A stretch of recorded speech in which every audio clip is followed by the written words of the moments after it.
The Immortal Game, chapter by Aesthetic B. Chapter 18. Friendship is Magic. Celestia was dying. Singularity was buried in her chest, drawing the very life out of her flesh. It wasn't painful. Didn't even make her feel weak. As Titan channeled his magic into his blade, her body simply shut down. Each heartbeat became weaker than the last. It was taking too long, though. Titan was just stronger than Celestia. He was stronger than her by an order of magnitude. By all rights, she should be dead already. So, why wasn't she? Zenith was still embedded in Titan's chest, but his light was dwindling by the second. Celestia mustered every ounce of unicorn magic she possessed and poured it into her blade. Its light grew to a blinding intensity. Titan cringed. It was a small motion, but almost imperceptible, but it was there. What had Discord done to him? Whatever it was, Celestia was hurting him. Celestia was putting him in danger. Her heart stuttered in her chest. The end of war was worth anything. "You're weak," she said between labored gasps. "I can kill you." Her heart began to beat again, so faint she could barely feel it. How long until her blood grew still in her veins? Something flashed over Titan's face for barely a moment. Celestia wasn't quite sure what it was. Some kind of recognition? She felt a glimmer of hope. Was that the face Titan made when he was afraid? The world around them darkened, and singularity drew light out of the air. "Terra!" Titan cried, his voice urgent. Celestia realized with a start that she had completely forgotten about her mother. Celestia tried to chuckle, wound up coughing out a gout of blood. She really was on her game today. Terra was at her side in moments when exogenesis was raised. Celestia had to tear her blade out of Titan's chest to deflect her mother's killing blow. The blades burned against each other. Celestia's hope of killing Titan died somewhere between the simmering weapons.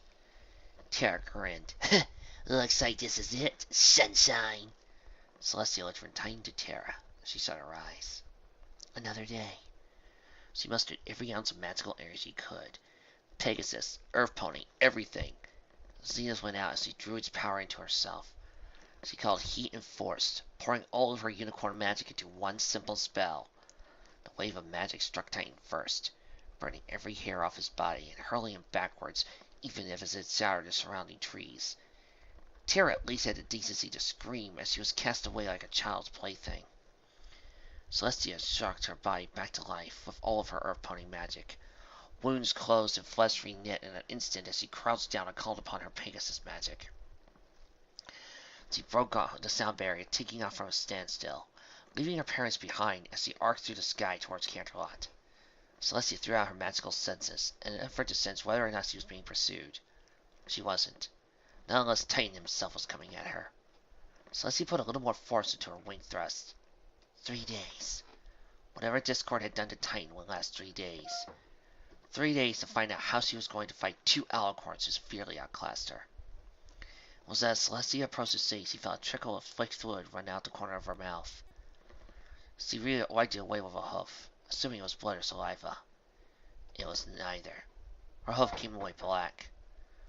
Only then did Celestia realize that not an ounce of her magic had regenerated since she left the forest.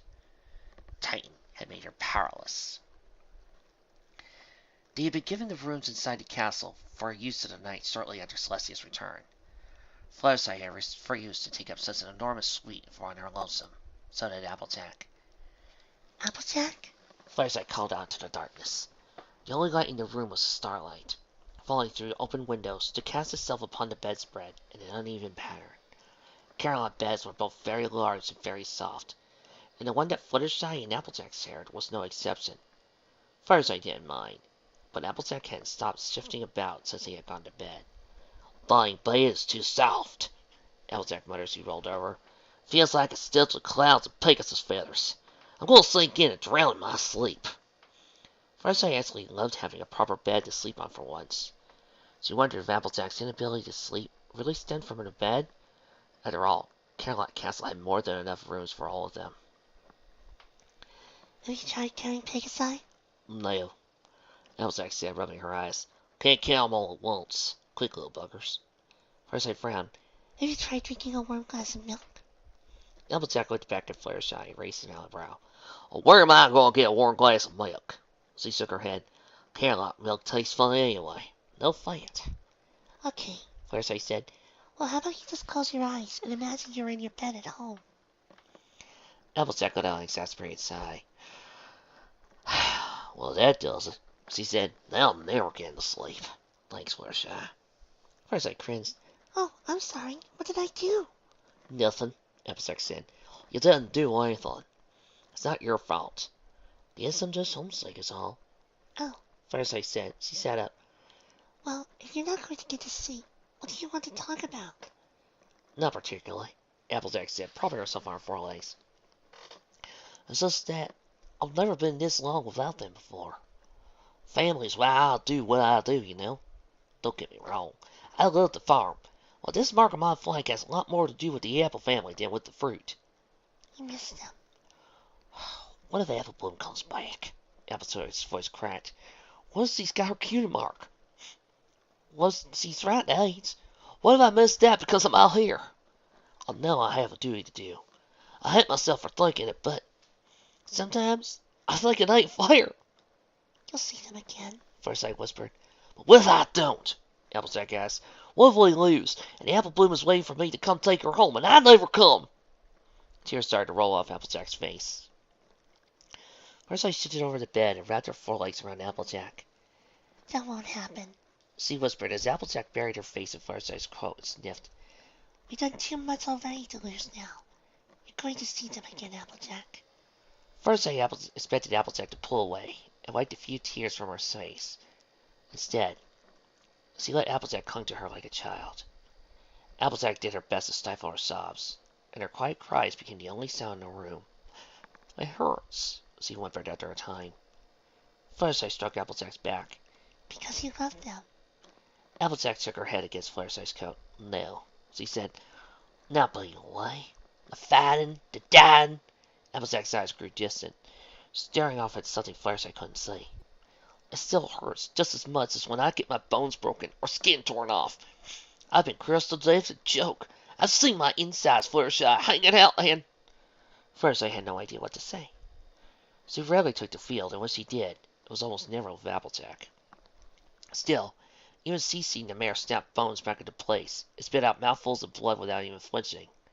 How could Applejack possibly done those things while in pain?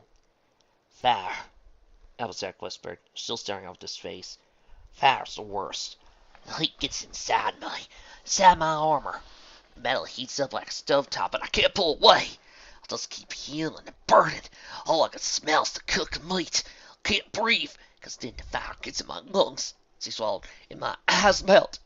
Shh, Fluttershy said, rubbing Applejack's back. You're keen now, Applejack. You're here with me. Applejack swallowed, nodding. Thanks, Fluttershy. I'm an earth pony. I think I could go another night without sleep. Get some rest. You'll need it. Fluttershy didn't let go. I have a little earth pony magic too, Applejack. Remember? I'm here for as long as you need me. Applejack groaned as the sunlight struck her eyes. Birdsong reached her ears. It was morning then. Guess I'll fall asleep, she said. Fluttershy smiled. Mm-hmm. She said, Sometimes all you need is a good cry. Applejack propped herself up and looked down at Fluttershy, who was directly below her. She blushed. I slept on you, she said. Guess I'll beat the mattress. And I cried. There's nothing wrong with crying, Applejack. Applejack sighed and rested her hair at Fluttershy's chest. Yeah. Just don't tell Dias. Don't tell me what? Raven Dash said, as she hovered into the room, covering a pyre covered in waffles. Are you two keeping see? The pyre clattered to the floor as Rainbow Dash stopped her tracks. Hey, you two, Dash's face began to turn deep shade of red. Hey, you two? Dash said slowly. This looks bad, don't it? Applejack said from where she lay on top of Fluttershy in bed. Dash's eyes were wide. I, came with, brought, apples with waffles for you, too. She looked intently at the floor, where a pyre had fallen and spilled its contents. I'll, go get more, she whispered as she slowly backed out of the doorway. Dias. Applejack tried to stumble out of bed, but her legs were still tangled up in Fluttershy's. Dias! Fluttershy squeaked as Applejack finally pulled herself free and toppled to the floor. Applejack grunted before running after Rainbow Dash. First I couldn't help it. She giggled as she climbed out of bed. Her mane needed brushing, but that wasn't something she could do on her own. It didn't matter. Rarity would likely take one look at her over breakfast and drag her off to a mirror. A blue jay chirped from her window ledge. The Fluttershy froze. Her and the animals used to groom each other as part of her morning routine. Ever since Titan had returned, however, she hardly been able to do anything but scare them away. Just like every time before this one, Fluttershy found herself hoping that this bird would be different. She hesitated to speak to it, though. She didn't want it to fly off. Whatever Titan had done, Twilight hadn't been able to undo it. Fluttershy wished she had her own unicorn magic. It was a selfish wish, but she felt helpless at not being able to at least try and return the animals to the way they were. A thought occurred to her. She had Earth Pony magic. She had to have Little Pegasus magic, or she wouldn't be able to fly. Has he other magic too? Twilight's voice sounded in her mind. Unicorn magic requires study and focus. But what was he supposed to focus on? It's about saving the universal energy within all of us. Fluttershy tried to clear her mind and find magic within herself. She closed her eyes, reaching past the gentle breeze that was her Pegasus magic, and the far less malleable well of strength that she knew to be Earth Pony magic. To her surprise, she found something. She recognized it instantly. It was the same source of power she had tapped when she used the stare. Was the stare unicorn magic? She had to ask Twilight or Rarity about it when she got the chance. For now, her attention was on the bird. Fluttershy focused on the blue jay idling on top of the windowsill, tried to reach for the power within her. Immediately, she realized why unicorns were always going on about how much focus their magic took. It was difficult to concentrate on both the bird and the magic. Still, she tried, and after several minutes she began to gather in the air between her and the bird. First I expected something that felt electrical, an energy that she would need to contain. Instead, what she felt was almost musical. It was a song. She could almost hear it building inside her, yearning for release. She opened her mouth, preparing to sing. Fluttershy? Death said as she strode into the room. Immediately the magic left Fluttershy. It choked her cry that escaped her lips as the blue jay flew away, startled. Daz laid a hoof in her face. Equestria and Fluttershy! We're having breakfast out in the courtyard. Oh, Fluttershy said, turning to Rainbow Dash. sorry, I'll be right out. Yeah, Dash said. And Fluttershy, thanks for taking care of Applejack. It was nothing. Fluttershy said. She just needed a release. Yeah, Dash said. I'll bet she did. Dash started to blitz again. Fluttershy smiled. Ruffles! Unimpressive sounded as Fluttershy glided into the courtyard. Ruffles for everybody. That occurs to you, Fluttershy, so take a seat. All of her friends sat around a picnic table in the sunlight, except for Twilight. It was too bad. Fluttershy had attempted to ask her about unicorn magic. You mean waffles? Thank you. Think about help, Unimpressive told her as she sat down. Although health may not be the best word for it, I begin to suspect she sees baking as a zero-sum game, where she gets to eat food based on her input. Anyway, waffles here, he said, pointing at a pile of steaming waffles. He began to point around the table. Also, red cream, sugared strawberries, maple syrup, various fruit slices, orange juice, butter, milk, and buttermilk. Also whiskey, breakfast of champions. That's whiskey? Rainbow Dash asked, peering at the square bottle Unimpressive pointed to the glass. Best cure for a hangover, Unimpressive said. Reddy winkled her nose. Why did you make us breakfast, exactly? Excellent question, Unimpressive said. You see, I figured out that none of you have any actual duties within the army. No pony has the guts to tell you what to do. The more time I spend around you guys, the less actual work I have to do. You've worked before, Rarity said. Unimpressive held a hoof to his chest. I tried Blade Custus, he said. I get things, and let me tell you, I take those two duties very seriously. It's important not to get too confused and end up doing both at once. First, I began to take tiny bites out of her waffles. Do we know where Twilight is yet? She asked, careful to do so without her mouth full, to avoid Rarity's ire. Nope, Applejack said, still the force he was using to prod some apple slices. No pony slaying her since yesterday morning. Rarity held up a hoof, and every pony waited as he finished the food she was eating. We absolutely have to find her, she said. The poor mare must have had so much on her mind today, what with the gods making war and my father dead and all. I do hope it's not troubling her too much. She wiped her knife on a napkin before picking out a choice of strawberry. He isn't worth a second of discomfort. Red juice filled her mouth as she crushed the strawberry with her teeth. Then, unimpressive said as he poured whiskey over a waffle, it's a good thing Princess Celestia came back, or we'd be missing Anita. You guys should probably talk to her at some point, being heroes and all. Oh, and we turned out the dungeons last night. Some guy wanted to talk to you. He folded the entire alcohol-soaked waffle into his mouth and began to chew noisily. A pony wanted to talk to us, Rainbow Dash said. Unimpressive said through his waffle. Whiskey dribbled down his chin. Not the pony, the dragon. Little guy about yay high. He held a hoof a short distance over the table. Mostly message lie, but you came out too. He glanced at Rarity. Every pony at the table exchanged stunned looks. Spike! Forsyth whispered. Twilight? Her face was plastered to the side of an open book.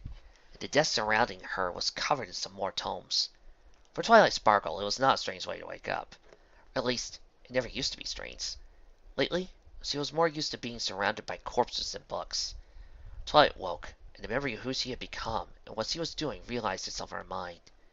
Astor, Celestia, Titan, Discord. Spike? She said so quietly she barely heard herself. Twilight had committed murder.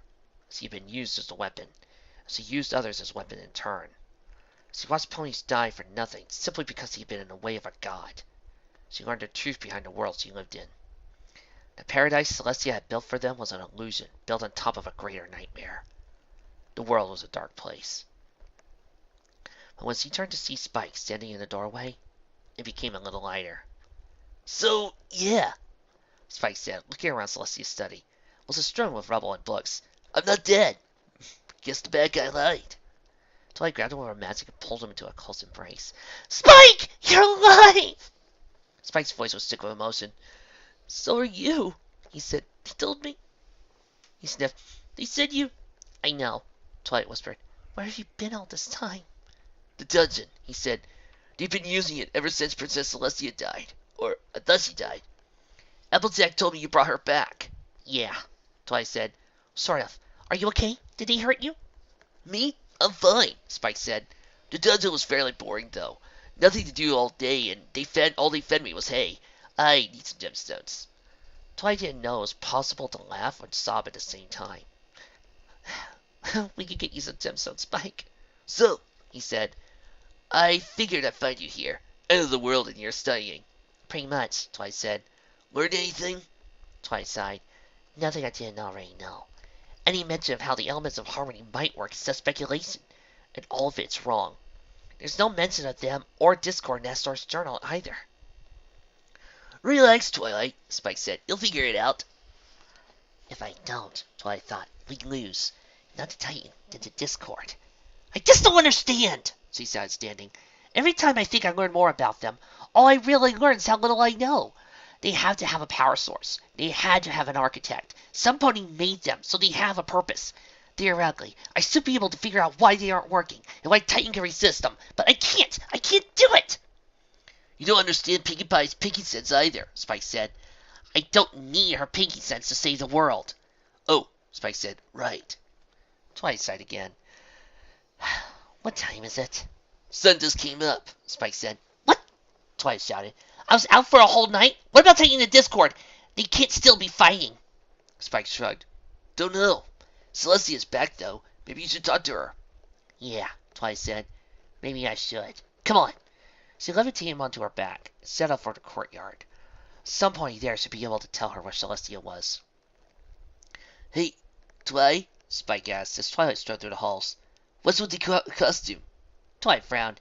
It's a uniform, Spike. It looks ridiculous. Twilight called out to the first pony she saw. You there! The pony turned and must have just made bow. Twilight must prefer it when all they did was salute. She was their general, not their god. Where is Princess Celestia? In the castle library, the pony said. Her court was destroyed. Would you like me to take you there, ma'am? You're only using your shiny armor voice because he isn't in this fic, aren't you? Yeah, pretty much, Trixie. No, thanks. Twilight could find the library well enough on her own. She began to make her way through the inner courtyard, which hadn't seen any damage from the fighting. Estima had apparently seen to it that the gardens remained well kept. Luna landed and fell in beside her. Twilight Sparkle, I'm glad I found thee. Twilight nodded. I'm glad you got out of the everything okay. I'll owe thee a debt, Twilight Sparkle. My sister is alive because of thee. Despite our differences, I cannot thank thee enough. Who won? Twilight asked, and why haven't they acted yet? As Celestia tells it, Discord has fled our world. He left Titan afflicted with a powerful spell. Titan is weakened and fears taking action. Celestia has been similarly affected. She says this will last for 2 more days. Twilight took the new information in stride. Then Terra is the strongest alicorn alive. Yes, Luna said. We do not know why she has not yet attacked. It would be a blunder, Twilight said. If Titan has her weight with him, he'll win in 2 days. There's no need to get impatient and send Terra out now. He has nothing to fear from us. Nothing? Luna asked, her voice growing softly. Truly. Twilight shook her head. The elements are dead. I don't know how they worked, or why they stopped. None of the books I brought from Ponyville were any help. And neither was Astor's journal. Luna swallowed. Thou just read Astor's journal? About half of it, Twilight said. It paints your sister in an interesting light. I'm on my way to talk to her now. Thou art angry with her. I am! Luna stopped with Twilight with an outstretched hoof. You have every right to be angry, Twilight Sparkle. But Celestia has done more for ponykind than you'll ever know. Remember that. It isn't about what she did to ponykind. It's about what she did to me. Twilight walked around Luna's hoof. Twilight, Spike asked. Since when did you get angry at Celestia? Since I took her place. You can't be here for this, Spike. Go find Rarity. But we just... I know, Spike. I'm sorry. I'll find you in a bit and we'll catch up. This stinks, Spike said. Believe me, Spike. I couldn't agree more, Twilight said. Spike hopped off her back and began to waddle away. You better bring gems! He called out as she left. Luna fell into step beside Twilight once again. Celestia is weak, Twilight Sparkle. You can't see it, but it's taking all of her earth pony magic just to stay on her hooves. Well then, she'll just have to cope.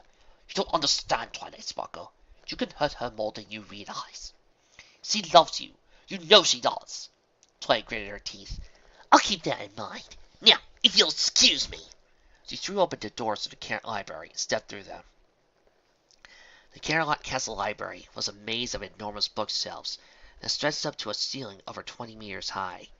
Thick red carpet served the purpose of a muffling sound, and Twilight spent many hours of her youth reading booths along the upper floor balcony. Off-colored stone and conspicuously absent cells marked where Titan and Celestia had battled on the night of her defeat. It had been converted into their new command center. Tables had been removed from the booths and set up in between bookshelves. Most of them now held maps, or books, or both, but some of them seamlessly existed only as a place for ponies to gather around. Twilight frowned at the noise level some of her discussions going on. They should have kept their voices down. It was still a library, after all. She fought the silent urge to shush them. Celestia stood at a meeting of several tables in the center of the room, surrounded by Twilight's friends. Twilight reasoned that Celestia's presence was doing wonders for their morale. She cleared her throat and entered. It wasn't long before every pony in the room was looking at their Master General expectantly. Twilight realized too late she hadn't bowed to Princess Celestia. Not that she was in the mood for it anyway. Twilight raised her voice. I will speak with the princess, she said, alone. The ponies began to file out of the room. Celestia winced. Applejack approached her almost immediately. Your mom and dad are all right, Twilight, but your mom took a hit to the chest. She's gonna be fine, but she's in the hospital for now. Understand? Twilight had forgotten about her parents. Thanks, Applejack. Go find Spike. He's probably really upset I left him so soon after he's finding out he's still alive. Sure thing, Twilight. Come on, girls! Twilight's friends were the last ponies to leave the library. Twilight waited until she was alone with Celestia. The conversation would be for them alone. Luna had been right. There were no signs to indicate Celestia was affected with anything. Her coat practically shone. Her mane was as usual luminescence. Royal regalia once again adorned her form. She looked perfect. You spoke to my friends, Twilight said. Did they seem happy? Celestia closed her eyes. Yes, that's nice, Twilight said as he stepped closer. You know, Applejack hasn't seen her family, or been to Sweet Apple Acres for a month? No, Twilight, I didn't. Rarity is homeless. The only thing she owns is a unicorn blade. 14 parts, remarkable, really. Twilight began to pace. Her father taught her, you see. Or maybe you already knew. We haven't spoken much since the battle. I wonder how she's taken the fact that I killed him. Twilight. Twilight spoke over her. Fluttershy can't talk to animals. Titan has been turning them feral. Her special talent? Gone. Twilight, please. At least Pinkie Pie's all right, Twilight said. She's with her friends, and she knows that the cakes are safe at Ponyville. That's enough for her. Twilight telekinetically grabbed the table in front of Celestia, floated up to an empty booth, leaving the space between them clear. Do you know what happened to Rainbow Dash? She whispered. Nihilus cast a spell on her. What to change her from the most strong-willed, loyal pony I know into a slobbering monster? She picked Dash because she wanted to break some pony with so much fight in them. The spell came out of a book on that shelf right there. I think you know the one. Celestia's pupils dismissed, or points as her eyes widened. No. Yes, Twilight said. You met Nihilus. I know you did. I watched out of her eyes as she destroyed you. I tasted the blood as she tore your ear apart with her teeth. You know the thing that I was trapped inside for so long? You know what she's capable of? It's funny. Twilight began to move more tables back into their booths, returning the library to its original state. I don't think she'd be nearly as bad if I were corrupted today. Don't say that, Twilight. Twilight, she said. Twilight Sparkle. It sounds almost unfamiliar to me. Now, my friends have lost everything, but me? Twilight's voice was growing louder. I have it all. I'm a hero. Ponies bow when they see me. I can kill almost anything I want. What more could a pony ask for? After all, isn't that what you play your game all for? Celestia looked away. Please, Twilight. Look at me! Twilight shouted. She spun in place, her cloak billowed around her. I'm Master General Twilight Sparkle. I'm the God Slayer. I've become everything you wanted me to be. Aren't you proud of me, Celestia? 'Cause I'm your little monster. You read her, General, Celestia whispered. You saw her memories. Enough of them, Twilight said. I can understand why you did a lot of things you did, but her journal belongs to my family by right. I very much doubt my parents would have given me over to you if they read it. No, Celestia said. They wouldn't have. You aren't like Astor Corsair, Twilight. You could never be like her. Twilight's ears pricked. I know. But that was your intention, wasn't it? Astor got out of your control. For me, you needed me to be a little more subtle. Ponies make war. The labyrinth. How many other pieces of information have you planted in my mind without me knowing? Celestia let out a humorous laugh. Would you really like me to tell you? Twilight ignored her. You know what the worst part is? I can understand exactly why you did it. When ponykind itself is on the line, what's one 11-year-old filly worth? You were the perfect parental figure, princess. I imagine after 1,000 years, it becomes easy to play the role. I have never lied how much I care about you, Twilight. You have to believe me. Twilight stuttered. No, she said. I don't. When you saw me for the first time, what did you see? Did you see Astor Corsair? A dangerous pony that needed to be contained? Did you see a piece to be played on Nightmare Moon's return? Or did you see the element of magic, and the only thing in the world capable of destroying you? All of them, Celestia said. But the world had changed. I had changed. I knew that Luna's return was coming, and I had barely started to return. I was so afraid of what I'd do. You have no idea how hard it is, Twilight. Twilight snorted. Oh, no? No, Twilight. When you want to eat a slice of someone's cake, do you steal it from them? I think not. That would be immoral. So you ask them for a slice of cake. What if they say no? Do you try to convince them to give you a slice of cake? Do you argue them with using logic and rhetoric? Do you carefully lead their mind to the conclusion that they should give you a slice of their cake? I see where you're going with this. You're a filly in the supermarket. You want a candy bar. Do you tell your mother or father outright you want them to buy you a candy bar? Hardly. Your chances of success will be slim. A charismatic child might first remind their parents of how well they behave. They might mention all the chores they've done around the house. This way the candy bar would be presented as a way to reward them. A naughty child might throw a tantrum and scream until the embarrassed parents give in to their demands. You're a carriage pony trying to make a sale. You push the customer as much as you can. You act as friendly as possible in the entrance of convincing them to buy your carrots. Influence, Twilight. In all cases, you influence ponies. We do not see it as morally reprehensible. It's not okay to steal a piece of cake or take it by physical force, but it is okay to take it with words. If a pony willfully gives you cake or buys you a candy bar or purchases a carrot, no wrong has been done. But the end is the same, Twilight said. Celestia smiled and gave a tiny nod. I have one more hypothetical situation for you, Twilight. Twilight gritted her teeth. I'm not your student anymore, Celestia. Celestia's mouth hardened into a thin line. Suppose now you are a god. Every creature in your kingdom fears and loves you so much they will do whatever it is you wish. You know yourself capable of making any pony do or believe anything, given enough time and subtle machination. Their identities are as multiple as to you as clay, and you have no power to answer to but yourself. What is moral then? If simple influence is moral, then you take whatever you please and do unto others whatever you wish. But I think we could both agree at some point, influence becomes manipulation, and that is wrong. Where do you draw that line, Twilight? When you want something, what means become unacceptable? We don't need to go into hypotheticals, Twilight shouted. You lied and you used me! That's wrong! It is, Celestia said. I could have told you that I turned my last student into a murderer. I could have told you that I intended to have you risk your life to save my sister, but I was afraid I would lose you. In the end, all my arguments about what is and isn't right were academic. There is nothing I wouldn't do for ponykind.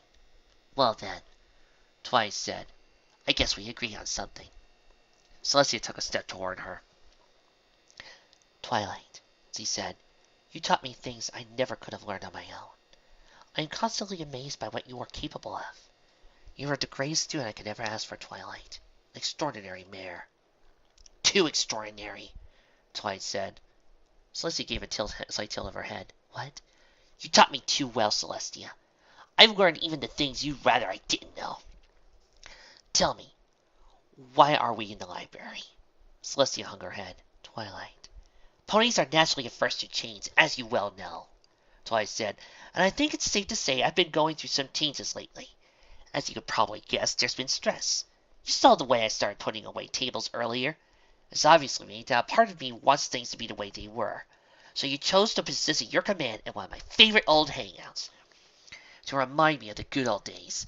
It's the same reason you told me all that garbage about the morality of influence, using hypothetical situations. Because that's the structure of our old lessons. I imagine you calculated when I would be arriving, based on when Spike left to find me. You arranged to be with my 5 friends as I ended, so because you knew they could influence me. You wanted to show me that I'm alone in my dislike of you. Did you arrange for Luna to intercept me as well? Yes. The word was almost a sob. Then, Twilight said, trembling, you tell me what I once would have given anything to hear. Not just a good job, Twilight. You tell me I'm extraordinary, amazing, that I've taught you things, that I've become everything you ever wanted, which, as you know, is everything I ever wanted. All of it is true, Twilight. I don't doubt it, Twilight said, but my problem is that what you wanted from me was to be a tool. I exist to destroy your enemies and protect your people. But the joke's on you, Celestia. You chose wrong. I failed. The elements don't work, and I don't think I can figure them out in 2 days. Titan's going to come back and destroy us all, unless I do something. Because despite that crown, it's still falling on my shoulders. Celestia sighed. I should have told you, she said. I should have told you everything. I should have told Ponykind everything. But it didn't fit into my idea of paradise. I'm so sorry, Twilight. Twilight ignored her.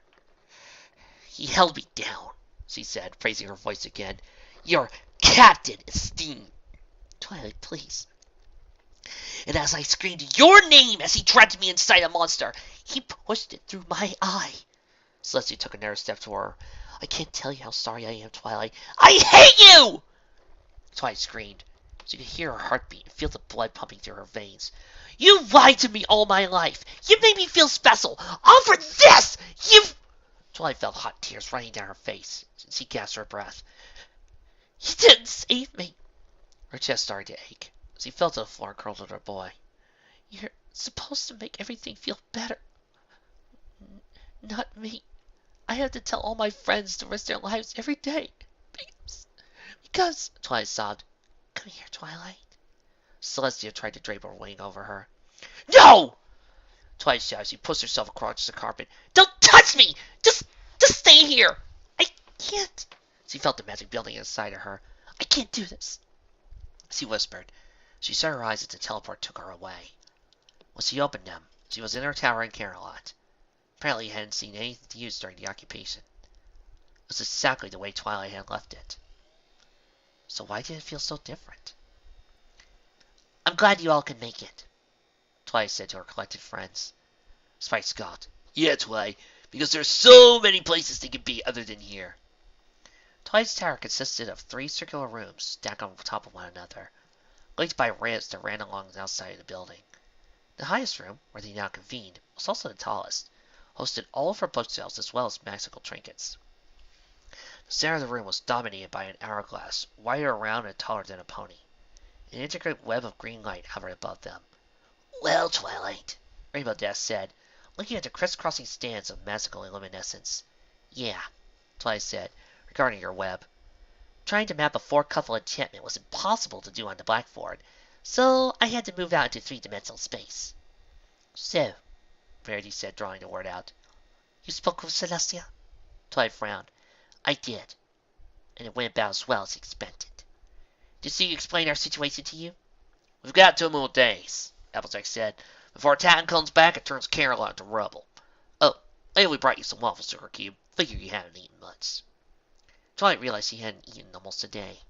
Thanks, girls. I'm actually starving, come to think of it. Here you go, Pinkie Pie says. He presented Twilight a platter covered in waffles, whipped cream, and fruit.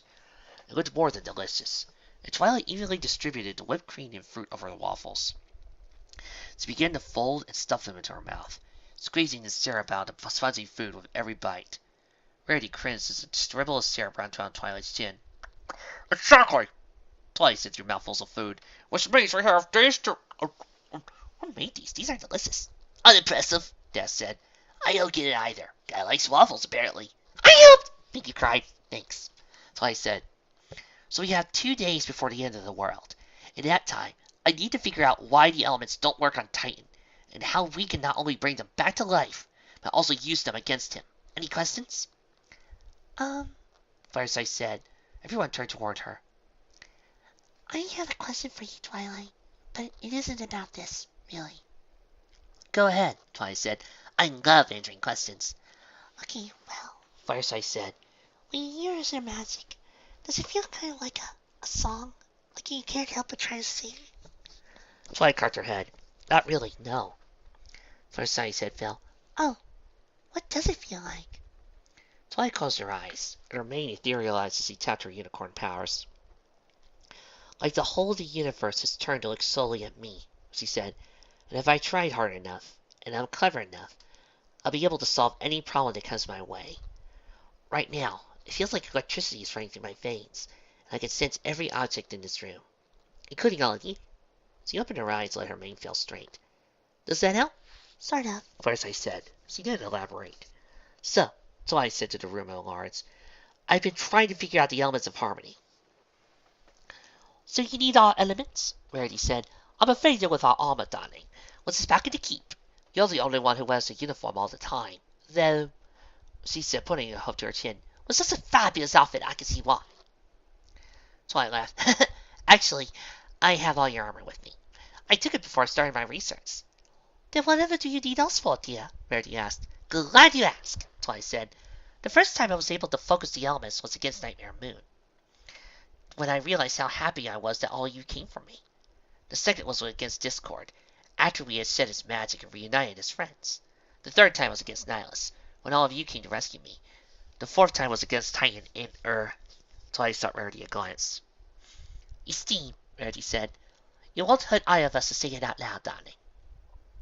Twilight flashed her a tiny smile. Esteem, she said. That time, it let me share in your strength and save my life rather than our usual giant rainbow. Anyway, I think you can all see the pattern. I'd like to do some experiments while you're here. There's another reason, too. I wanted to see you all again, and I wanted to say I'm sorry. Pinkie Pie tilted her head 90 degrees. Sorry for what? Only you saved my life, Twilight said as he set her waffles aside. And I've been acting crazy. I keep asking you to put yourselves in danger. Yesterday morning I left you all in the throne room. I shouldn't have done that. Applejack smiled. It's all right, Twilight. We understand. Every pony nodded. You had good reasons, Death said. It's more than that, though, Twilight said. I feel... Twilight struggled to come up with a word. Better when you're around. More like myself. Without you, the world is grim. Dark. I can't think of anything but Nihilus or violence, or what will happen if we fail. Right now, things look worse than they ever have. But with you around, it's easier. I'm happy. Does that make any sense? Pinkie Pie stepped forward and put a hoof on Twilight's shoulder. It makes perfect sense, Twilight, she said. We're your friends. You make me feel that way, too. Twilight's window shook as a loud crack resonated through Canterlot. Twilight strode to the window and looked over the city. Nothing seemed out of the ordinary. You all heard that, right? Twilight asked. Before they could answer her, Twilight's shadow shattered, and a broken glass rained down to the ground below in the street. Shards bounced off a purple shield that Twilight erected around herself and friends. Luna landed in the center of the tower. It shook the glass off her body. Twilight said, there's a door. The princess spun around Ponyville, eyes frantic. Ponyville! She said, Terra is a talking Ponyville! What? Twilight shouted. But that's insane! Why risk an asset like Terra when Dwayne guarantees him a victory? What does he have to gain from Ponyville? Luna shook her head. Punishment, Twilight Sparkle. He wants to hurt the 6 of you. It has nothing to do with winning. Twilight shook down a sob. No! Terra is strong, Twilight Sparkle. Stronger by far than every pony in this room put together. Twilight closed her eyes and drew in a rattling breath. Ponyville has a population of just over 2,000, she said. She turned to face her friends. Each of them wore the same expression she did. Resolution. Nice! Nice callback to the previous chapter. I approve, fanfic. I approve.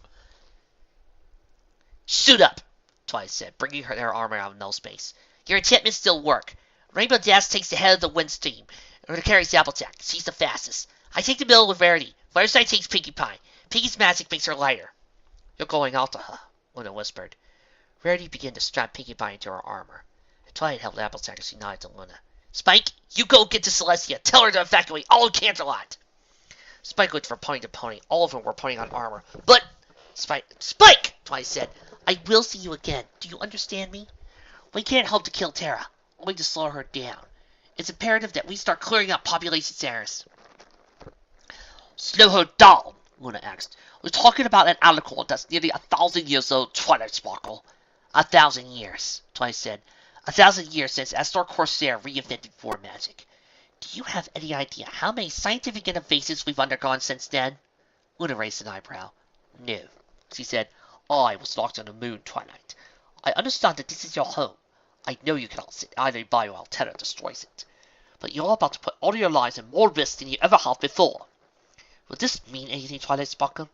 All the hopes of ponykind rest on your shoulders. Are the lives that you might save worth those hopes? Twilight considered Luna's words. Pinkie Pie finished tightening the last strap on her rig, making the 6 of them ready. A flick of magical errancy, and Twilight folded Equinox out of null space. She shaped the motes into a pair of wings made out of blade-like tears and attached them onto her back. Not a single pony life, she said, is worth anything less. We're in this together. Luna nodded. Then I will carry Applejack. If Applejack takes the lead alone, she can cut a wider wind stream. We'll get there faster. Twilight wondered if the average Pegasus knew just how much their magic actually did. It thinned the air before her, thickened the air under her wings, made her lighter, reduced drag forces. All in response to her flapping her artificial wings. The air caught her mane as she soared towards Ponyville. She used the spell to protect her lives. Under different circumstances, she might have found flight to be enjoyable. This is the plan, Twilight shouted as Ponyville came into view. Luna and I will distract Terra. We'll try to draw her away from the town. The 5 of you get every pony out and disperse the population. No way, Twa! Applejack shouted, turning to look back at her. She had to keep a hoof on her hat to keep it from blowing away. We go with you! The equestrian landscape sped by beneath them. A green quilt crisscrossed with roads and dotted with farmsteads. Ahead of them, smoke rose from Ponyville in great black columns. Ponyville has more of a role in here than it did in the movie. You'll be fodder that close to Terra, Twilight shouted. I can teleport. What about Luna? Applejack said. Do not worry, Applejack, Luna said. My mother will not be interested in killing me, only torturing. From her place in the front of the group, Daz turned back. Going down, she said. Where do we land? Twilight cursed the lack of harmonic connection. How was it possible that she could fly, but could no longer sense each other? We'll split by standard teams, she said. Rarity and Applejack go in first. Daz, Pinky, Fluttershy take the far side. Luna and I take Terra. Daz nodded. Twilight? Rarity asked. She had her eyes squeezed shut ever since they left Canterlot. Yeah, Rarity? Be careful. As if being careful would help against the Queen of the world. I will be. I mean it, Twilight. You must give us enough time. Then you'll come back safe. You must. I'll try. You must! Twilight. You aren't going to be a fossil desire, Twilight. I'm not going to spend the rest of my life fighting evil with Applejack. She makes fun of me. Twilight rolled her eyes. All right, Rarity, but you be careful too.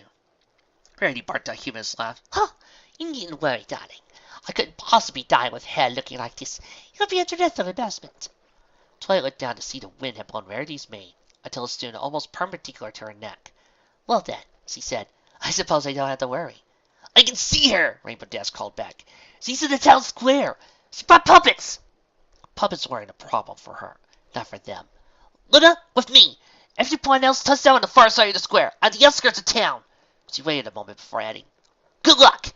Luna dipped downward towards Ponyville. Twilight angled her artificial wings to follow suit. Okay, Rarity, Twilight says to approach the outskirts of Ponyville. We're going to sit you two down gently.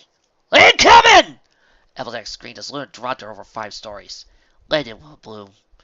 Please don't do that to me, Rarity said. I'm not invincible. Twilight drove down towards the ground and Rarity screamed. Dust billowed out around them as a wave as Twilight slowed her fall and set Rarity down. They were on the outskirts of Ponyville. There was no damage to the surrounding building to indicate the town was under attack. But ponies fled. Some ran past Twilight and Rarity. Some of them just scowled in circles, looking around for something, or some pony that they had lost. Twilight seethed. Get them out of here, she said. Kill anything that tries to hurt them. I'll see you again. She shot back into the air. It didn't take her very long to rejoin Princess Luna. Twilight Sparkle, Luna said, and Twilight fell in beside her. You're lucky about to die. Keep her occupied, Twilight said. Give me enough time, and I can hurt her. Be cautious, Twilight Sparkle, Luna said. If Terra even looks at you, run. Never try to neglectfully negate a spell she throws at you, or do not ever enter her close quarters. Remember, this is an instruction, not a fight. If you die, I fear Celestia will never speak to me again. Right, Twilight said. Down we go? Luna nodded. Aye. Through the spell shielding her eyes, it was easy for Twilight to make out the town square. Or rather, it was easy for her to make out the break in the burning buildings. As they came closer, she saw the forms of ponies scattered across the square. The only ones that were moving were black. Puppets. Puppets with bodies. Twilight swallowed. At the center of the square, lying on top of the statue of Princess Celestia, was Queen Terra. She wore nothing except a crown of thorns and flowers that were constantly growing, wilting, and regrowing. Her head was propped up on the foreleg of the statue's tiara. Twilight and Luna landed hard on the packed dirt of the square. Terra ignored them. That one, she said, waving a hoof at a nearby pharmacy. 2 unicorn puppets began to use their magic. Smoke curled out of the pharmacy's open windows. Twilight looked around at the steel forms littering the town square and tasted bile. The stallion who ran the bookstore. The bear who ran the flower shop. The colt who delivered papers. Luna, she whimpered. Luna spoke in a level tone. Keep your eye on the queen, Twilight Sparkle. Terra groaned. Ugh, you know, she said, looking over at the 2 of them. Buildings were much easier to incinerate 1,000 years ago. She drew a hoof through the air, and a decisive chop as her horn glowed. The entire pharmacy burst into flames. Who would have thought that the sun goddess would crack so hard on fire safety? Bitch. She shifted her head to the foreleg and glanced around the town. How many puppets would you 2 say I have here? She asked. 20, 30? 2 unicorns, right? Her head swiveled around as she looked at her troops. Yeah, 2 unicorns, she said at last. Terra sighed. Oh, well. She gestured slippantly to Twilight and Luna with a hoof. Kill him. The puppets turned in unison towards Twilight and Luna. Twilight teleported behind the first unicorn. It pushed Equinox to its neck. Luna dove into second and rolled under a series of magic missiles, then executed under it with her blade. Both of the unicorns destroyed, the puppets would have no magical defense. Twilight reached out with her magic, intending to stop their hearts. She found she couldn't touch the puppets, however. Out of the corner of her eye, she saw Terra wave at her, grinning. Twilight teleported back to Luna's side, and each of them brandished their blades at the oncoming puppets. It was a short fight, if it could even be called that. Twilight was, for all intents and purposes, an alicorn without alicorn magic. The puppets threw themselves into Deer and Equinox without abandon. Twilight could swing her blade faster than they could come at her. Twilight could kill them by the hundreds. It was that simple. As the last puff of black mist drifted past Twilight's face, Terra clapped. Now that's entertainment, she said. I'm wondering why Titan is so bothered about you, Twilight Sparkle. It's more than just the whole harmony thing. I think he really hates you. You should be special. The only other pony Titan hates is Celestia. Terra looked down at the statue of Celestia. Speaking of which, she said, why is this still here? With a sharp motion of her hoof, he knocked Celestia's head to the dirt.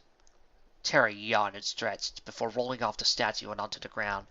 This is your town, right? She asked Twilight. Slowly, Twilight nodded.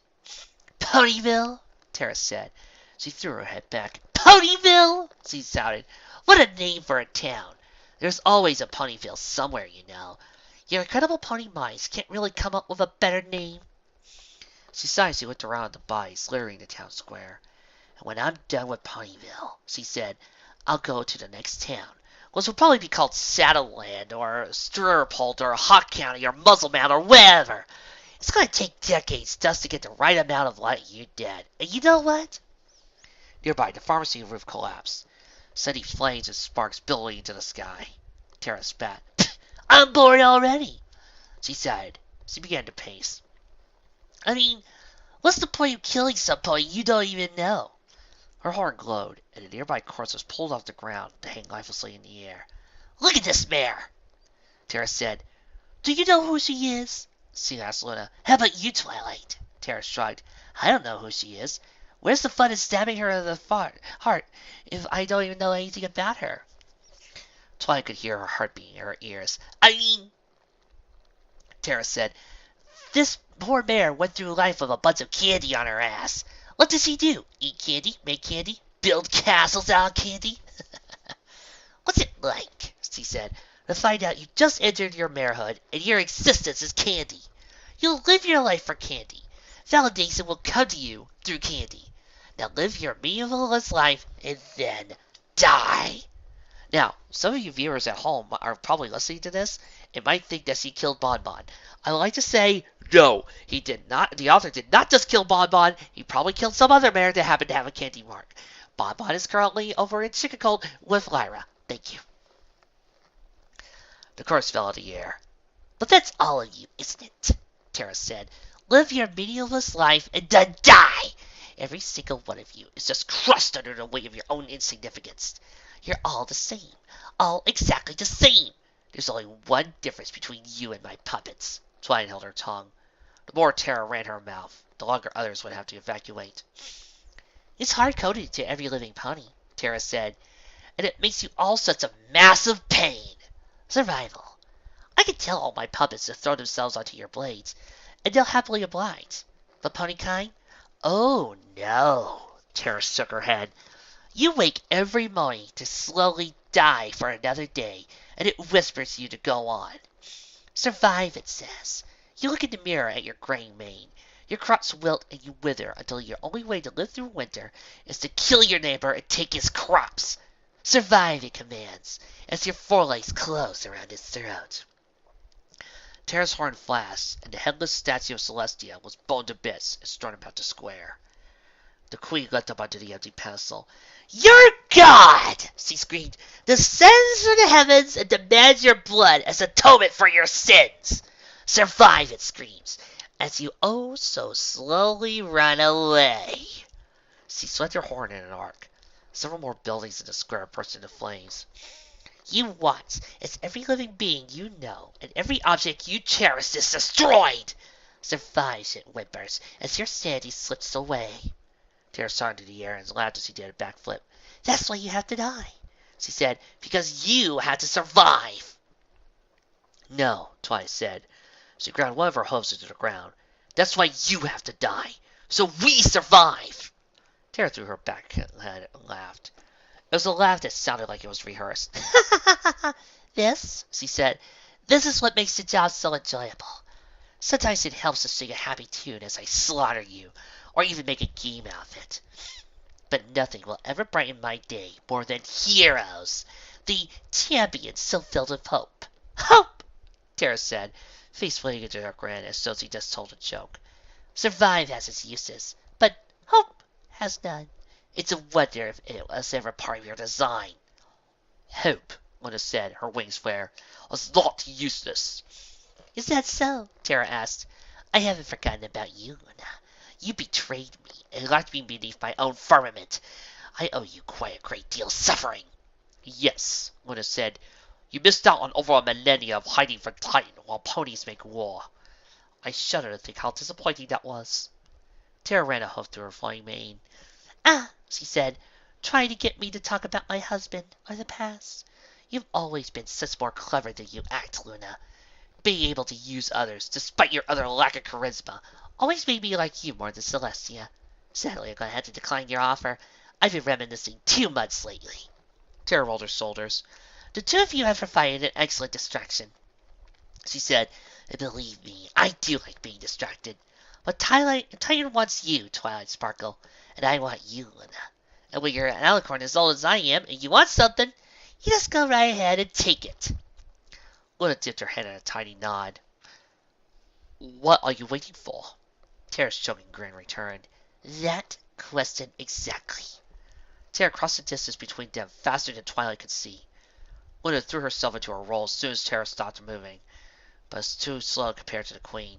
Tara's foreleg came down on Luna with a sound that more closely resembled a hammer striking a rock than hoofs striking flesh. The blow sent Luna crumbling to the ground. Tara bent over Luna. Do you hear it, Twilight Sparkle? She said. Luna tried to stand, and Tara beat her back into the ground with another sickening crunch. Surely it has something to say after watching me crush your princess! Wrapping two hooves around Luna's neck, Tara dragged her daughter to the center of the square. Even if you are a reasonable creature, it will have something to say. Tara heaved Luna into the air, brought her down to the empty stone pedestal. Cracks appeared where Luna connected. The princess's eyes were half opened, looking around, dazed. Survive! Tara screamed. She brought a hoof across Luna's cheek, pulverizing your face and tearing away skin that plowed across the dirt. It begs you to run and hide, because you realize that against me there can be no victory. Slowly, it starts to straight out of your legs until you can hardly stand. Tara spun to face Twilight. Run, she said. Run and hide. Town Hall was intact. Twilight teleported to its roof and did her best to keep down. Aha! Tara laughed. Looks like your little friend isn't so special after all, Luna. She threw her head back. I'll be seeing you again, Twilight Sparkle, she said to no pony in particular. But I'm in no hurry, she said, looking down at Luna. You and I have some catching up to do, don't we? Luna spat at her. Tara watched him and felt her skin start to creep. She realized she wasn't going to get a better chance than this one. She said she could hurt Tara. It was time to deliver. She teleported 2 blocks to the village supermarket. From the outside, it appeared to be abandoned. Thankfully, there were no bodies, no puppets, and no sign of her friends. Twilight had seen enough corpses for one day. Twilight ran through the little metal revolving door, made for shopping carts, and passed the fruits and vegetables section. She stopped in front of the cereal aisle and looked around the store. She needed materials. Iron. She needed iron. Her horn glowed as she caused the space above her head to function as a magnet. At first, nothing happened. But as Twilight fed the spell more fuel, it began to attract. A tiny can was pulled out of the abandoned shopping cart and dragged across the floor. Twilight rented a shield. The can bounced up to the surface of the purple barrier. When it got to a point above Twilight's head, it was folded into a pocket of null space. Twilight fed her spell more power. As soon as the shopping cart followed the can, It was followed by more carts, hundreds of cans. Soon, entire shelves were dragged into their null space, and riflets tore their way out of the walls. Everything metal in that store was pulled, and quite a few non-metals were pulled with them. She stood at the heart of a maelstrom of steel, until the supermarket collapsed around her. Twilight decided she had collected enough materials in any case. Her null space couldn't hold much more. She teleported back to the roof of the town square, but not before casting a spell to silence the space around her. It would not do to be detected, as he was about to be very noisy. Luna was still pinned to the pedestal. Luna's terror stood over her, a strip of skin hanging over her mouth. Twilight wondered exactly how she was supposed to hit Terra without outright killing Luna. Precision would be a difficult thing to manage, but not impossible. First step. Twilight created a spell to identify iron, and only iron, and sent it through a portion of her null space. It would have been an impossible thing to do, if iron were not a basic substance. Rather than map every individual iron quanta, which would be impossible, her spell returned to her a magical array of the metal's distinct signature. Second step. Twilight phased a portion of the iron into an all-new, much smaller part of null space. For another unicorn, separating all the iron out of a can of tomato paste would have been impossible. For Twilight, it was a simple matter of telling all the quanta of iron's previously determined signature to teleport over there. There, in this case, happened to be a pocket dimension. Once Twilight had finished transferring a portion of the metal, the extra null space contained only pure iron. She ceased working with her first null space, focusing entirely on the second. Third step. Twilight modified the null space, using even more of her spatial manipulation magic. First, she tied the space together at both ends. If it were a hallway, walking from the beginning to the end would place a point at the beginning once more. Twilight had created infinite space. Fourth step. Heat. Twilight pulled heat energy from the air around her, above her, beneath her. She poured more of it into her pocket space, where the only point of refuge was the iron. She used her own magic as well, casting a very powerful, very simple spell to convert unicorn magic into heat. Frost clung to her coat by the time Twilight was satisfied with the eternal temperature of her iron dimension. She couldn't remember the exact boiling point of iron. It was just shy of 3,000 Celsius, or 5,000 Fahrenheit. Hers was well past the temperature by now. Terra stood back with Twilight, looking down at the helpless Luna. Just hang in there, princess. Almost done! Fifth step, gravity. Twilight ceased adding heat to the system, and instead opened it to the curve of space generated by the planet beneath her. The superheated iron began to fall, but Twilight's space was infinite. The iron fell forever, in a system with no terminal velocity. Twilight used the spell to amplify the gravity and increase the iron's rate of acceleration. Luna would appreciate the faster delivery. Sixth, final step, weaponized. Twilight closed her system off to the planet's gravity once the iron was moving at a appreciable fraction of the speed of light. Twilight took all the gravity away from the town square. Weightlessness engulfed her, Luna and Terra. Specks of dirt, drops of blood, and burning fragments of Celestia's statue drifted in the air. The fires that were left stopped burning upwards. Too late. Terra looked up. Twilight took all of gravity from the square and focused it into a single, needle-thin channel between herself and the Queen. She cast a spell to shield her from heat and light. She pushed all the air out of her channel. Nature, she thought. Meet science! She dropped her sound spell and siphoned the iron into the gravity channel. Twilight's stream was less than a millimeter thick of compressed, superheated iron. The pure white beam of light that flared into existence between her and Terra was as thick as her hoof. It hissed, a sound that was so loud it was a tearing scream. Twilight didn't care if Terra was almost 1,000 years old. Nothing could withstand the heavy boiling point that was traveling so fast. The beam punched a hole through Terra's midsection, cutting her two just above the hind legs. It slammed Terra to the ground. She burst through the flames from the convection, so did the ground around her for 10 paces, including Luna. The beam didn't stop with Terra. Dirt in his path became glass. Bedrock beneath the dirt became slag. All the while, the roaring scream of the weapon filled Twilight's ears. The power to destroy. Terra beat her tattered and flapping wings and managed to drag herself across the square. Twilight swung the beam towards her, and it cut a swath into the ground as it traveled. The beam just died just before it reached the Queen, leaving a strange silence in her wake. Twilight had run out of iron. The air around Twilight was filled with garbage as he ejected several 100 pounds of non-iron debris. Tomato paste, paint, bits of wood, plastic, all arced towards the ground. Twilight teleported directly in front of Queen and drew Equinox. Her nostrils were filled with the smell of cooked flesh. Terra still hadn't healed her hind legs. Twilight swung her blade at Terra, and Terra met in the air with a foreleg. "What about you?" Twilight said she had Equinox burned against Terra's leg. Terra's flesh was beginning to heal. In some places, Twilight could even see skin. "Do you hear it?" Terra's leg began to tremble as Twilight threw more and more power into her blade. "Survive!" Terra's lips filled in. Twilight saw she was grinning. "I hear it, Twilight Sparkle. But do you?" She punched Twilight in the chest with her other hoof. Every one of Twilight's woods broke. Twilight was pushed through the air and into an intact building. Her mental map of the square told her it was the horseshoe shop. Indeed, she thought she found herself pinned to the wall, a wooden horseshoe hanging rod sticking out of her stomach. This was definitely the horseshoe shop. There, lying by the door with a hole in his neck, was Shoefix, its proprietor. It was funny. Twilight even felt the door shattering behind her as she flew through it. Terra grabbed her hindquarters with unicorn magic. It took flight as soon as Twilight was through the building. Twilight watched her go, split her mind, allowing Sparkle to work without pain. Sparkle tore the wooden rod out of her chest and teleported back into the square, next to Luna. Twilight simply collapsed to the ground and waited for her chest to heal. She had a hole through her stomach, and her ribcage felt more like a sack of gravel than Prone struck her. "Put me back together," she silently begged her Earth Pony magic. "This is agony." "I can't sense Terra," Sparkle said to her as the fragments of her ribcage pinched themselves back together. Twilight heard a pop from one of her hind legs. Realized it must have been broken too.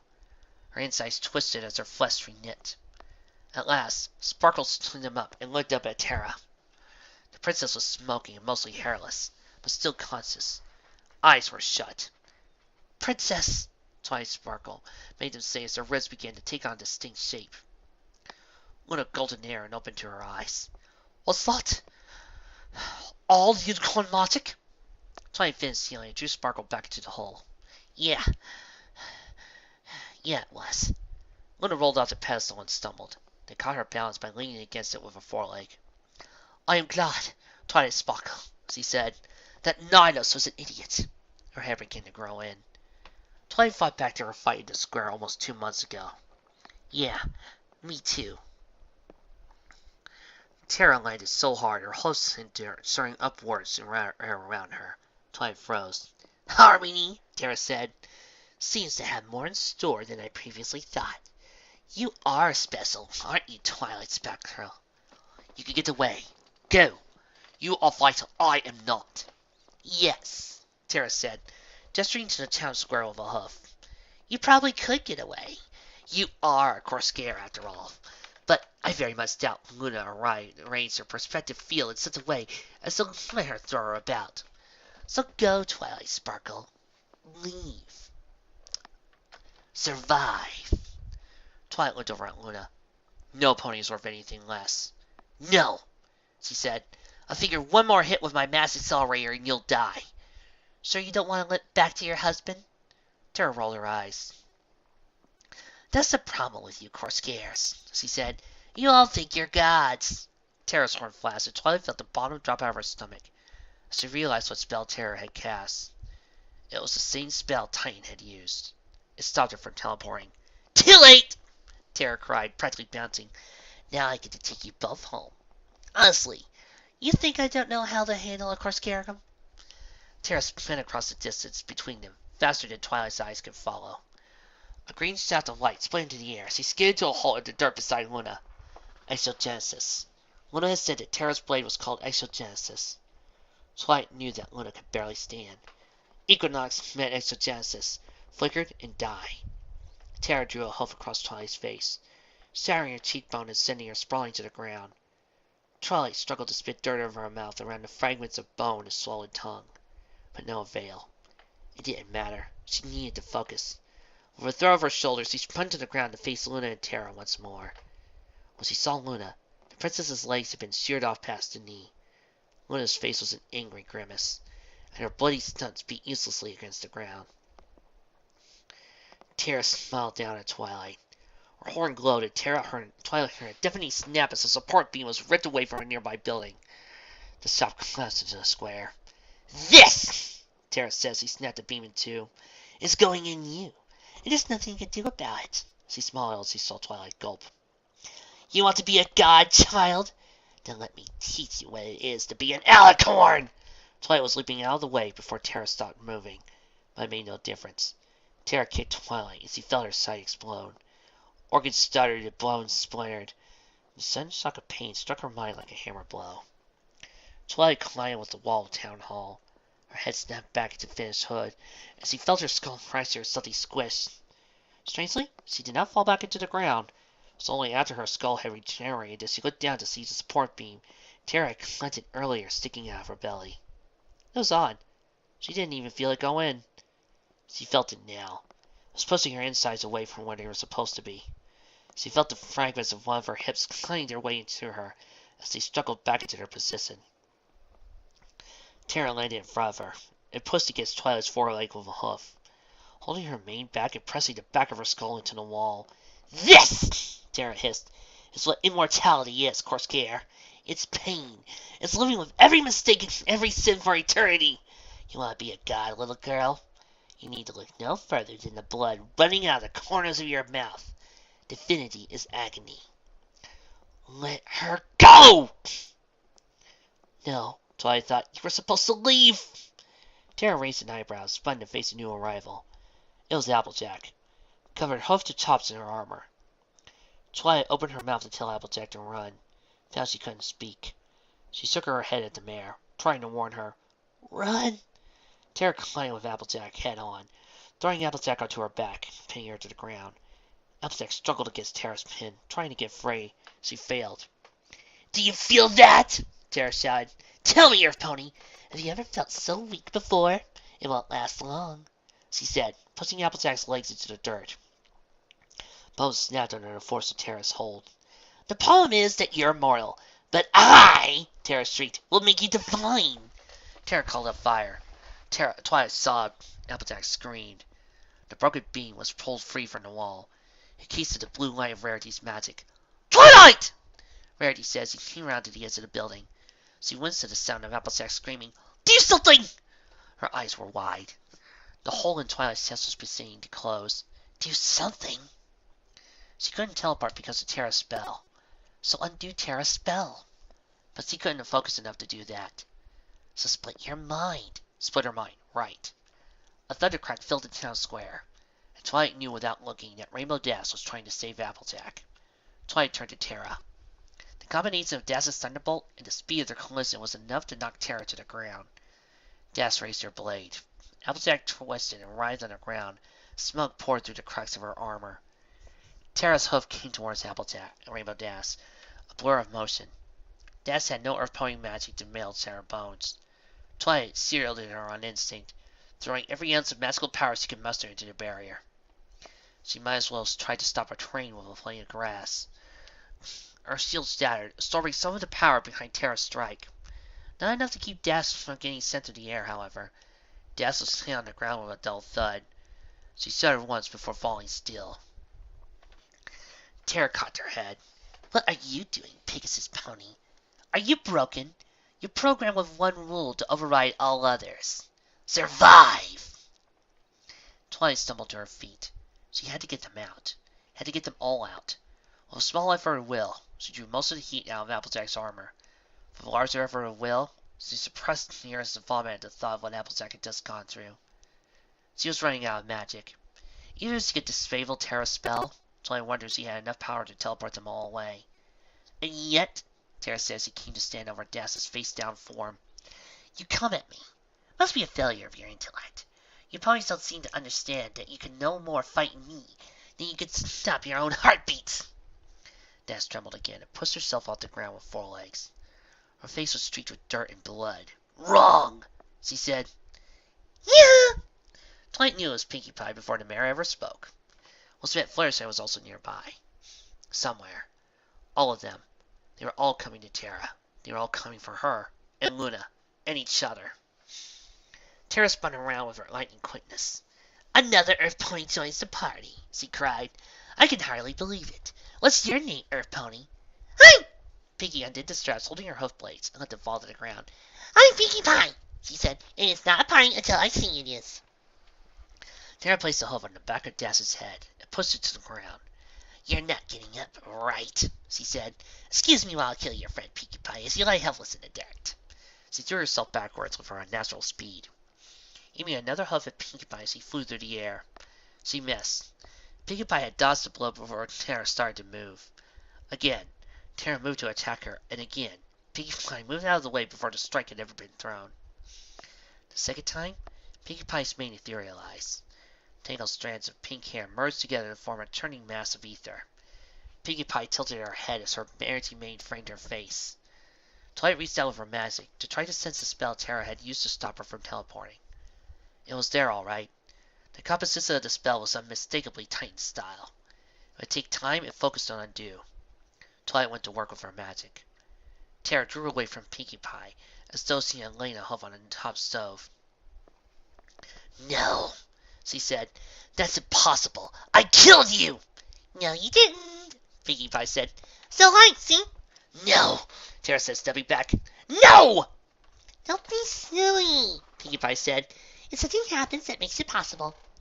Tara threw exogenesis and swung it at Pinkie Pie.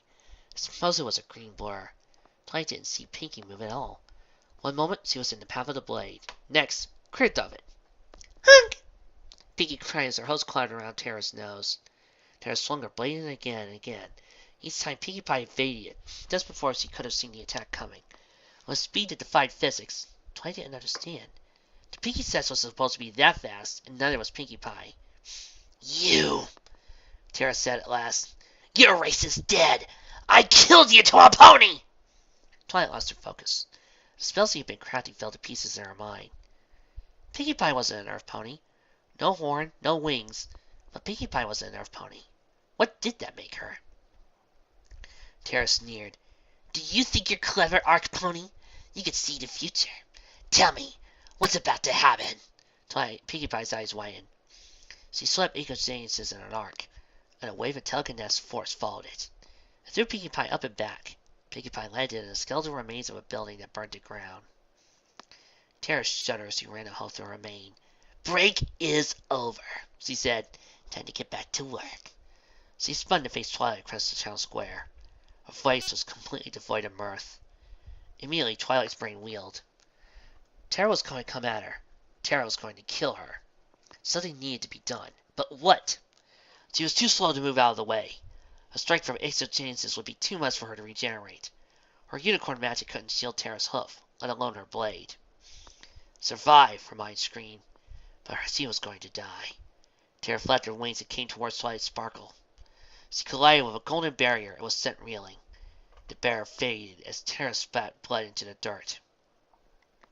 Celestia fell out of the sky like a boulder, striking the ground in front of Twilight with a heavy thud. She pushed herself to her host, stumbled and caught her footing. Twilight looked at the princess with horror. Black veins stood out along her legs and neck, thick and pulsing. Her mane hung at the side of her head as mundane pink hair. She was covered in sweat. Twilight, Celestia said. Her horn glowed, and Twilight felt the oppressive partisans of Tara's spell fade. Run! Tara's eyes looked at Celestia. You can't be serious. Exogenesis met Zenith, and Celestia shrank beneath her blades. What is it? Tara shouted. That makes you all so eager to die! The veins along Celestia's legs spread and throbbed. Celestia let out a sharp cry. What makes you all ignore your most basic instinct? Zenith went out. Celestia fell backwards into the dirt.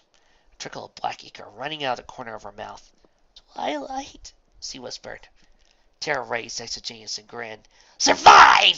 She shrieked. Tara plunged the blade in Celestia's chest. Celestia jerked once, then went still. 14 diamonds spread towards Tara. She batted them out of the air with such force they tore into the building around them. What is it?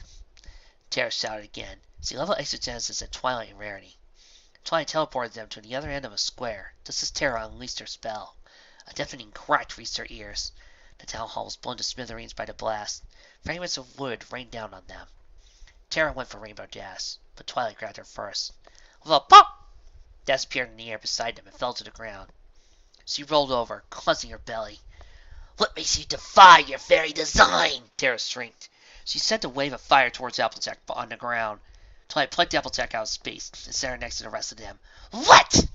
Terra said. What could possibly be more important to you ponies than survival? Friendship, said Fluttershy. Twilight had known Fluttershy was behind him before she spoke the words. Fluttershy held her wings stiff, climbing to the top of a nearby roof to land next to them. She began to help Applejack to her hooves. Terra stared at them as though he just told a joke she didn't get. Friendship, she said. You'll die for friendship! Pinkie Pie cartwheeled over and picked Rainbow Dash off the ground. At her throat, the below gem gleamed, bright and blue in the summer sunlight. Terra grinned. I am more powerful than all of you combined. Against me, you have nothing! No weapons, no magic! She beat her wings and became a blur of motion once more. She swung her blade at Twilight's head as if it were an axe. Exogenesis met Equinox. Twilight's blade burned so bright her friend had to cover her eyes. Her protective spell was up, however, and she could clearly see the look of Terra's face. She pressed Equinox forward, channeling the elements of harmony through their focus. A horizontal ring of light burst outward from where their blades met. It sheared through the bottom of every building still standing in the town square, and fell into ruins. Exogenesis gutted out and died, and a wave of brilliant violet magic engulfed the Queen. Twilight stepped forward as her mane etherealized. No! Terra said. She beat her wings, but the magic held her to the ground. Terra flashed, but kicked for no avail. That's impossible! Twilight looked down at the Queen of the world. Haven't you heard? She said. Friendship is magic.